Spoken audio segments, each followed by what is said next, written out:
Hi, I'm Finn. I'm a warehouse worker with an insufferably mundane and lonely life. If you find yourself in a similar position, I don't have the solution. All I have is a story of how I tried, in vain, to solve my predicament by joining LC, Loner Club. Okay, it's not actually called Loner Club, not outside the realms of my mind anyway. The initials LC actually stand for Let's Chat, an app that facilitates in-person conversations between humans, used by a wide range of people for both legitimate and duplicitous purposes. LC events are held all year round, but are noticeably seasonal all the same. People are far more inclined to show up in the summer when the weather lends itself to getting out of the house, and the long hours of daylight mean that you're less likely to be followed home by one of the weirdos who go to such events. At an average LC summer gathering, up to 70% of the attendees could be perfectly functioning human beings. Let's take, for example, Sandy, the German-Japanese language student who came to Limerick to work on her English. She came to LC events for about 3 weeks, by which time she had made enough organic friends to no longer need us. I saw her across the road a few weeks ago, and she just smirked at me. Or take, for example, Ian, a recent widower whose adult sons live abroad. He came to a few events as part of his grieving process, and wasn't even the most downbeat person present. Or take, for example, Viviana, the Latin woman who had just arrived in Limerick and felt LC events would give her a social footing in her new surroundings. She was, within 15 minutes of arriving at her first event, pointedly asked about her relationship status and was never seen again. If you really want to see why I call it Loner Club, come to the Christmas event and you'll understand. You'll be met by the desolate stares from the bottom of the Loner Club barrel, those of us with no family or friends to hang out with and nowhere else to be. There's Luke, also known as the Lone King, again, so nicknamed exclusively in my mind. I suppose you could call him the LC regional manager. He certainly views himself as such. He's intense, but severely lacking in self-awareness. As far as he's concerned, the LC motley crew is no different from a group of lifelong friends who were schooled and carpooled together. Friendship is barely surface level to the Lone King. He'll probably know your name, nationality, unless he wants to sleep with you, little else. Luke should really come with a manual. When meeting him for the first time, you'd better be prepared for a barrage of noise, gesticulation, over-the-top excitement when the latest sociopath walks through the door. Him shouting, "Tune!" when he hears a distinctly mediocre song from 15 years ago in the pub, and extensive football-themed discourse. The only thing he loves more than watching a football match is watching a football match as it reels him in a pittance of a bet he made. He works sporadically in construction, typically at the end of spells of unemployment to get the Department of Social Protection off his back with their upskilling courses and job interviews. People who barely know him comment on his positivity, which doesn't face too many challenges within the regular confines of Loner Club. People who actually get to know him tend to comment on other things, particularly people who've seen him encounter even the most minute of roadblocks. Then there's Dominic, the niece lord, a slightly older gentleman whose niece is his only anchor in the realm of regular human existence. Think about it. If you were unmarried, childless, and had no friends, wouldn't being an uncle be one of the only ways you might connect with normal people? A vicarious lease of life, you might call it. All of a sudden you have a license to fraternize with parents. You might have unearthed a nugget of wisdom in your hour of niece-sitting that these parents missed over the course of a decade of actual parenting. I also think he prefers the title of Brother of Procreator to the title of Non-Procreator, as if that's somehow going to pull the wool over people's eyes and make them treat him like a normal person. He's one of those people who's lived in Ireland for almost 30 years and has Irish parents, but still holds onto the English accent from his early years across the pond. The niece lord has an eye for a bargain and is always looking for a favour. Spare bed, lift, borrow this, borrow that, mates rates. There are no mates rates in Loner Club. People are strange when you're a stranger. Faces look ugly when you're alone. Women seem wicked when you're unwanted. Streets are uneven when you're down. When you're strange, faces come out of the rain. When you're strange, No one remembers your name. When you're strange, when you're strange, when you're strange. Alright, yeah.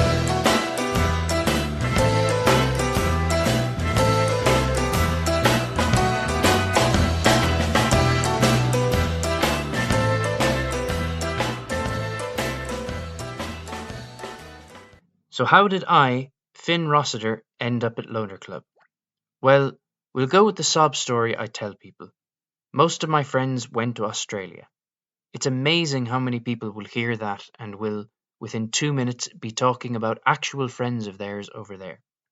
It's true of enough people to be the most believable story ever.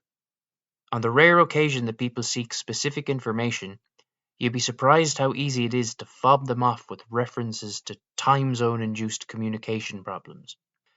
I've hinted at this story so many times that part of me feels like these non existent people will be coming home in the next few years. It doesn't feel good lying to people upon meeting them, but I have my suspicions that all of the regulars have presented cover stories that would fall apart under scrutiny. Maybe it's best if we collectively let sleeping dogs and ourselves lie. The sad reality is that Loner Club feels like my penance. I hate that I've been reduced to this, but the self-help books say that LC is healthier than staying in. Things probably won't get better, but there's always a small chance that they might. LC, it seems, was originally a language exchange app. Over the years, it morphed into being a meeting point for lonesome souls. Occasionally, some language enthusiast who didn't get the memo will show up and innocently ask which languages people are trying to practice, quickly learning that there's no substance to the Lone King's bravado about French, that the niece lord can only ask you for favours in one language, English. I once overplayed my honours Irish in the Leaving Cert hand and ended up way in over my head with Canadian linguaphile. I still haven't found out if Irish has a subjunctive mood or not, nor have I found out what in the hell that sentence actually means. So, I hear you ask, what does a Loner Club event look like? Well, it's usually the same group of 3 regulars, 4 or 5 occasionals, and 1 or 2 soon-to-disappear newcomers. The events are usually held in Arthur Farley's pub on unpopular nights like Tuesday, when arses and seats are enough to keep the publicans happy. I remember one week when I was waiting for someone to vacate the toilet. I heard someone, presumably from management, saying, "Put the loners in the back, they're not good for business." I think it's the only time in the history of Loner Club that the word loner has been verbalized. As for the accuracy of the comment, he's not without reason. A group of 3 friends could easily generate 15 pints worth of expenditure in 3 to 4 hours. There was one week when I took a mental note of how much had been bought by the Loner Club delegation during a sitting. 2 pints, 2 minerals, a cup of tea, and a packet of pulled pork crisps. Yeah, we can't really complain about him saying we're not good for business. There are often lofty plans for all sorts of different activities. Loner paintballing, loner ice skating, loner barbecue. These are spoken about ad nauseum and virtually never come to fruition. Loner schedules, mine included, become unaccountably full when faced with the prospect of committing to something and or organizing it. No, it's much easier to just meet up on off nights and sit in front of whatever football match happens to be on. Just make sure you don't ask the Lone King whether or not it's a knockout match. I've lost hours of my life listening to him explaining why the old Champions League format worked and why the new one doesn't. He still hasn't explained to me why he cares. He seems to support teams in multiple countries, but has never proposed a Loner Club trip to a local match. All he does is chant, "Your defence is terrified, Salah's on fire," in front of televised matches. This Salah fellow seems to self-combust every time the Lone King crosses the 2-pint threshold. You're only guaranteed to see 3 faces every week. Mine and those of the Lone King and the Niece Lord. There are a few faces you'll see every other week. There's Jill. She's probably the one person management welcome, as she guzzles expensive concoctions like gin and tonic. Unlike the majority of us, she excelled academically, and now has a respectable career in an accounting firm. In some ways, she's overqualified for LC. No matter how much she drinks, she never seems unsteady and never quite seems to escape office mode. Her most memorable moment came in her first week. The Lone King seemed excited by the prospect of a woman who drinks a lot, and couldn't believe his luck when she requested a few minutes alone with him. What followed was a series of clinical put-downs, only relayed to us by bystanders. I don't find you attractive, so don't speak to me like that. I don't know why she comes here. Her corporate life must offer more meaningful outings than sitting here with people like us. Maybe it's all to just spite the Lone King, but few people are as committed to pettiness as that. Well, I am, but as we've established, I'm not most people. There's Redmond. He's one of the only people who could actually claim to be here for a language exchange. He communicates in executive coaching jargon, which is challenging enough for native speakers of English, but must be like Klingon to the people from different language backgrounds. At first, I thought he was a therapist looking for clients and chose a place where people were unlikely to have their lives together. However, he's so focused on the executive part of coaching that I can't imagine he's eyeing us up as clients. As for his personality, he's much less tense than the rest of us. He would actually be tolerable if he'd just stop with the jargon. If numbers are poor at Loner Club, he'll want to circle back to the attendance figures the following week.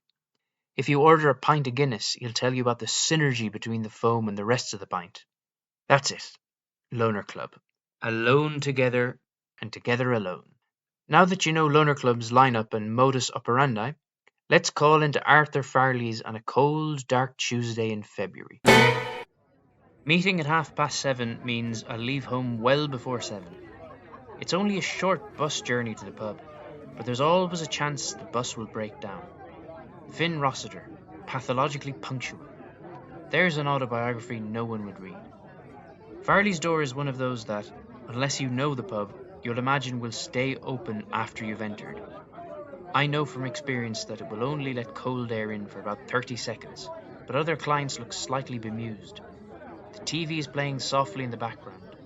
Pre-match analysis that I'm sure the Lone King will fill me in on later, and there's a bit of merriment coming from the other side of the pub. I've seen this bartender dozens of times, and still have no idea what his name is.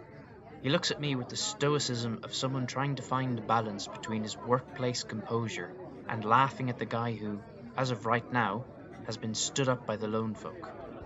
There are LC reservation signs on 3 sets of tables. I place myself strategically in one of the outside ones. Never the middle. There's no escape route if the niece lord's unsolicited parenting advice goes on for too long. As I sit there debating how long this bartender will go without breaking character, a woman enters the pub and hovers a few meters from me while attempting to retrieve something on her phone. I wonder if she's awkwardly waiting to see if the door will close by itself.